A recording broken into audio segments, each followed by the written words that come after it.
கவி புழு ஊத்துறாங்க கவி. என்னக்கா பண்ணணும்? கருவாட்டு குழம்பு கீரை எல்லாம் சும்மா ஒரு 3 டப்பா எடு. 3 டப்பா. நாங்க போட்டு. டப்பா கேட்டா டம்ளர் குடுக்குறா. இது எனக்கே பத்தாதுரி. அப்ப இது ஓகேவா? இது கூட பத்தாது. இல்லன்னா பத்தா. நல்லா பெரிய டப்பா. எப்படி ஊத்துற கூட மொத்தமா நீங்களே வாங்கி வந்துடலாம்னு பாத்தீங்களா? வாங்கி எவ்வளவு பேர் வந்துறாங்க. இது குரு சரி ஒரு ஆளுக்கு வாங்கிட்டு அப்புறம் நெக்ஸ்ட் 2 வாட்டி வாங்கி வரலாம். கரெக்ட் வந்து. அதுக்காக இது எத்தனை போங்க? கரெக்ட் காமி இதெல்லாம் பத்தாது. பெருசா எடுத்துட்டு தூக்கிட்டு வரணும்னு நினைச்சுக்கோ. பின்னாடியே கூப்பிடுறேன் வந்துருண்ணா. இவ்வளவு பெருசா எடுத்துன்னு போறீங்களா? வாங்கி வருவீங்களா முதல்ல? இது பத்தாது நீ வேற கூப்பிடுறேன் தூக்க முடியலனா சீக்கிரம் வந்துரு.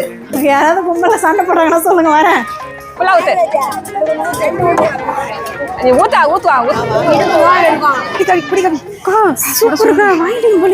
கரெக்ட் குழம்பு கரெக்ட் குழம்பு கீரை கூழு ரெடி. சரிக்கா அப்படியே எங்களுக்கு கொடுத்துட்டு போயிருங்க. அப்புறமா வந்து கொஞ்சம் கொடுங்க போய் என்ன கொண்டாந்துறீங்களா?